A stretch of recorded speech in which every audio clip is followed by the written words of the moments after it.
ഭൗമചരിത്രത്തിൻ്റെ പുതിയ ഒരു എപ്പിസോഡിലേക്ക് എല്ലാവർക്കും സ്വാഗതം. ഈ എപ്പിസോഡ് മുതൽ ഈ പരമ്പരയുടെ ഒരു പുതിയ കാലഘട്ടത്തിലേക്കാണ് നാം പ്രവേശിക്കുന്നത്. മെസോസോയിക് കാലം, ദിനോസറുകളുടെ കാലം. ഭൂമിയെ അടക്കി വാണിരുന്ന ദിനോസറുകളെക്കുറിച്ച് നാം അറിഞ്ഞിരിക്കേണ്ട എല്ലാ വിവരങ്ങളിലൂടെയും അടുത്ത ഏതാനും എപ്പിസോഡുകളിലൂടെ നാം കടന്നുപോകും. ഇത് ഒരു ആമുഖമാണ്. 16 കോടി വർഷങ്ങൾ ദിനോസറുകൾ ഭൂമി എന്ന നമ്മുടെ ഗ്രഹത്തിൽ വിരാജിച്ചു നടന്ന കാലയളവാണിത്.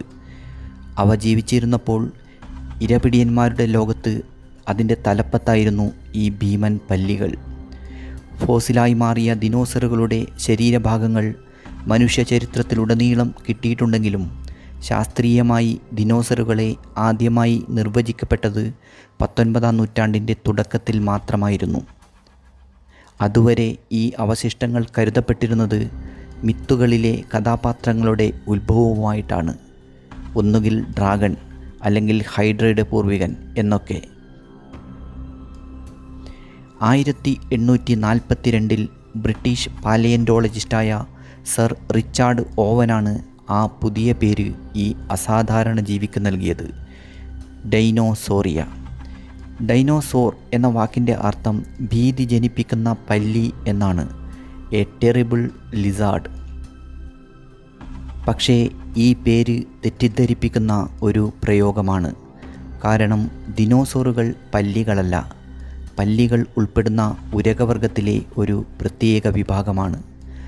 അന്ന് നിലനിന്നിരുന്ന സൂപ്പർ കോണ്ടിനെൻ്റ് ആയ പാൻജിയയിൽ ജീവിച്ചിരുന്ന വ്യത്യസ്തമായ ഒരു ജീവിവർഗമാണ് ദിനോസറുകൾ. ഭൂഖണ്ഡ വിസ്ഥാപന പ്രക്രിയ തുടർന്നപ്പോൾ പാൻജിയ വിവിധ ഭൂഖണ്ഡങ്ങളായി വിഭജിക്കപ്പെട്ടു. ഓരോ ഭൂഖണ്ഡങ്ങളിലും പെട്ടുപോയ ദിനോസറുകൾ സ്പഷ്ടമായി വൈവിധ്യവൽക്കരണത്തിന് വിധേയമായി. പ്രശസ്ത ദിനോസർ വിഭാഗങ്ങളായ ട്രൈസെറാടോപ്സ്, ടീറെക്സ് എന്നിവയ്ക്ക് പാൻജിയയിൽ പൊതുപൂർവികൻ ഉണ്ടായിരുന്നുവെന്ന കാര്യം നമ്മെ അത്ഭുതപ്പെടുത്തുന്നു. എങ്ങനെയാണ് ഈ വിചിത്ര ജീവി പരിണമിച്ചു വന്നത്? ഭൂമിയിൽ 230 മില്യൺ വർഷങ്ങൾക്ക് മുമ്പ് മുതൽ 65 മില്യൺ വർഷങ്ങൾക്ക് മുമ്പ് വരെ ഇവ ഉണ്ടായിരുന്നു. അതായത് 23 കോടി വർഷം മുമ്പ് മുതൽ 6.5 കോടി വർഷം മുമ്പ് വരെ.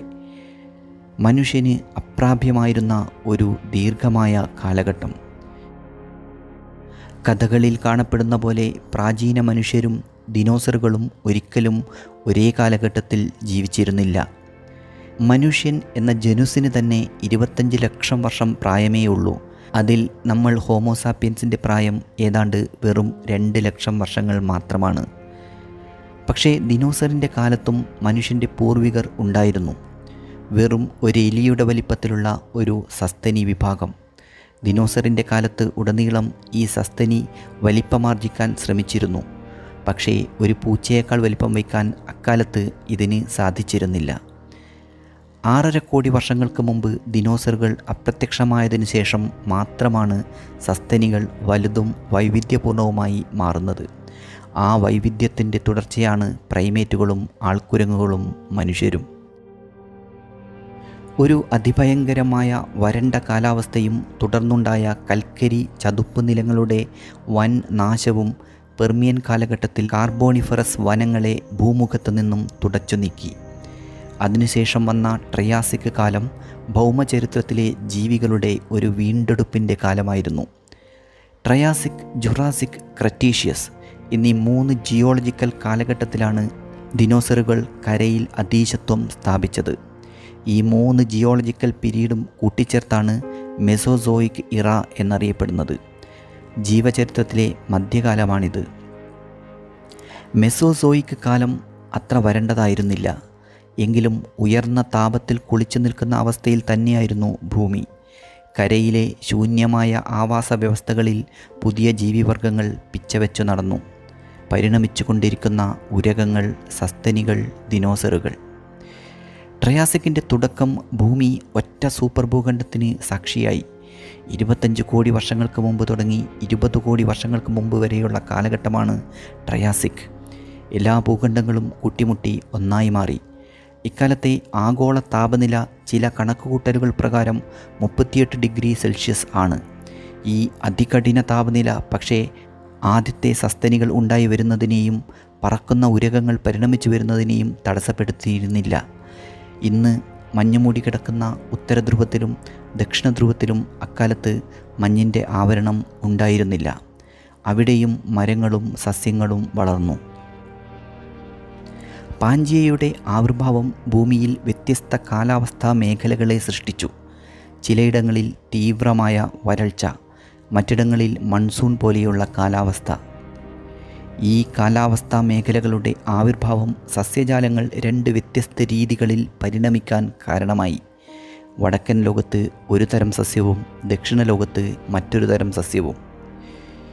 20 കോടി വർഷങ്ങൾക്ക് മുമ്പ് തുടങ്ങി 14 കോടി വർഷങ്ങൾക്ക് മുമ്പ് അവസാനിക്കുന്ന കാലഘട്ടമാണ് ജുറാസിക്. ജുറാസിക് കാലഘട്ടത്തിൽ താപനില 30 ഡിഗ്രി സെൽഷ്യസിലേക്ക് താണു. പാൻജിയ 2ആയി വിഭജിക്കപ്പെട്ടു, വടക്കൻ ഭാഗവും തെക്കൻ ഭാഗവും. പഴയ പേര് തന്നെയാണ് പുതിയ ഭൂഖണ്ഡങ്ങൾക്കും നൽകപ്പെട്ടത്. വടക്ക് ലോറേഷ്യ, തെക്ക് ഗോണ്ട്വാന, ഇടയ്ക്കുള്ള കടൽ തെത്തീസ് കടൽ. പാൻജിയയ്ക്ക് ശേഷം ഇന്നത്തെ ഭൂഖണ്ഡങ്ങൾ രൂപപ്പെടുന്നതിൻ്റെ ആദ്യത്തെ ഘട്ടമാണിത്. ഉരകങ്ങളുടെ യുഗം, അതായത് ഏജ് ഓഫ് റെപ്റ്റൈൽസ് എന്നാണ് ഇക്കാലം അറിയപ്പെടുന്നത്.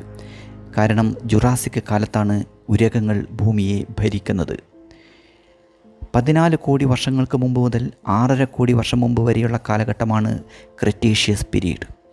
ഇക്കാലത്തും ദിനോസറുകൾ ഭൂമിയെ അടക്കി വാണു. ഇന്ന് നമ്മൾ കാണുന്ന തരത്തിലുള്ള സമുദ്രങ്ങളുടെ രൂപീകരണ പ്രക്രിയ തുടങ്ങുന്നത് ക്രെറ്റേഷ്യസ് കാലഘട്ടത്തിലാണ്.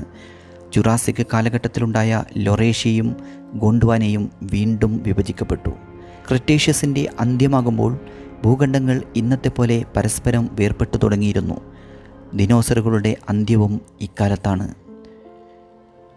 കൂടാതെ സസ്തനികൾ, മുമ്പ് ദിനോസറുകളുമായി താരതമ്യം ചെയ്യുമ്പോൾ ചെറുതും അപ്രധാനവുമായിരുന്ന സസ്തനികൾ ശൂന്യമായ ആവാസസ്ഥലങ്ങൾ കൈയടക്കാൻ തുടങ്ങി. കാലക്രമേണ ഭൂമിയുടെ അടുത്ത മേധാവികളായി ദിനോസറുകൾക്ക് ശേഷം സസ്തനികൾ ഉയർന്നു വന്നു. ദിനോസറുകളെക്കുറിച്ചുള്ള ഇന്നത്തെ നമ്മുടെ അറിവുകൾക്ക് കടപ്പെട്ടിരിക്കുന്നത് പാലിയോന്റോളജി എന്ന ശാസ്ത്രശാഖയോടാണ്. ഫോസിലുകളുടെ അടിസ്ഥാനത്തിൽ ഭൂമിയിലെ പുരാതന ജീവികളെക്കുറിച്ച് പഠിക്കുന്ന ശാസ്ത്രജ്ഞരാണ് പാലിയോന്റോളജിസ്റ്റുകൾ. ഇവരുടെ അർപ്പണബോധവും കഠിനാധ്വാനവും വിജ്ഞാന തൃഷ്ണയുമാണ് ഈ മേഖലയിലെ അറിവിൻ്റെ ആധാരം. ദിനോസറിൻ്റെ ഫോസിൽ വേട്ട തുടങ്ങി വെച്ചയാളാണ് ഓത്തിനിൽ മാർഷ് എന്നറിയപ്പെടുന്ന വ്യക്തി. ഇദ്ദേഹമാണ് ദിനോസർ വിഭാഗങ്ങളായ അല്ലോസോറസ്, സ്റ്റെഗോസോറസ്, ട്രൈസെറാറ്റോപ്സ് എന്നിവയെ കണ്ടെത്തിയതും അവയ്ക്ക് ആ പേര് നൽകിയതും. 20-ാം നൂറ്റാണ്ടിൽ പാലിയോന്റോളജിയിൽ വിപ്ലവം സൃഷ്ടിച്ച വ്യക്തിയാണ് ജോൺ ഓസ്ട്രോം. ഇദ്ദേഹമാണ് പക്ഷികൾ ദിനോസറിൻ്റെ ആധുനിക പിന്മുറക്കാരാണെന്ന് തെളിയിച്ചത്. പൊതുജനങ്ങൾക്ക് ദിനോസറുകളെ പരിചയപ്പെടുത്തുന്നതിൽ പ്രമുഖനായ പാലിയോന്റോളജിസ്റ്റാണ് ഡോക്ടർ ഫിലിപ്പ് ജെ ക്യൂറി. ഇദ്ദേഹമാണ് ദിനോസർ ഫോസിലുകൾ സൂക്ഷിക്കുന്ന കാനഡയിലെ ആൽബർട്ടയിലെ പ്രശസ്തമായ റോയൽ ടെയ്റൽ മ്യൂസിയം ഓഫ് പാലിയോന്റോളജി സ്ഥാപിച്ചത്. ഇതുവരെ കണ്ടെത്തിയതിൽ വെച്ച് ദിനോസറിൻ്റെ ഏറ്റവും വലിയ ഫോസിൽ ഡ്രെഡ്നോട്ടസ് എന്ന ഫോസിലാണ്. 2 നില കെട്ടിടത്തിൻ്റെ വലിപ്പമുണ്ടായിരുന്നു ഡ്രെഡ്നോട്ടസ് എന്ന ഫോസിലിന്. 60 ടൺ ഭാരമുള്ള ഈ ജന്തുവിനെ അർജൻറ്റീനയിലെ പാറ്റഗോണിയയിലെ ഒരു സംഘമാണ് കണ്ടെത്തിയത്. 7.5 കോടി വർഷങ്ങൾക്ക് മുമ്പാണ് ഇവ ജീവിച്ചിരുന്നത്. ഇവ സസ്യങ്ങളെയാണ് ഭക്ഷിച്ചിരുന്നത്. ഭൂമിയിൽ ഇന്നുവരെ ജീവിച്ചിരുന്നതിൽ ഏറ്റവും വലിയ ജന്തുവാണ് ഡ്രെഡ്നോട്ടസ്. 2 ഡ്രെഡ്നോട്ടസ് ഫോസിലുകളെയാണ് ഒരേ സ്ഥലത്ത് നിന്ന് കണ്ടെത്തിയത്. ജീവിച്ചു കൊണ്ടിരിക്കെ പെട്ടെന്ന് ഒരു വൻ ഫ്ലാഷ് ഫ്ലഡിൽ അകപ്പെട്ടതുകൊണ്ടാണ് ഈ ജോഡികളുടെ പൂർണ്ണമായ ഫോസിൽ കിട്ടിയത്. അതുകൊണ്ട് ഇതിൻ്റെ ഓരോ അസ്ഥിയും വിശദമായി സ്കാൻ ചെയ്തെടുക്കാൻ ശാസ്ത്രജ്ഞർക്ക് കഴിഞ്ഞു. ഇതിൽ നിന്നെടുത്ത 3D പ്രിൻ്റ് ഉപയോഗിച്ച് ഇവ ഏത് രൂപത്തിലാണ് ഉണ്ടായിരുന്നതെന്നും എങ്ങനെയാണ് സഞ്ചരിച്ചിരുന്നതെന്നും കൂടുതൽ വ്യക്തതയോടെ അറിയാൻ ശാസ്ത്രജ്ഞർക്ക് സാധിച്ചു.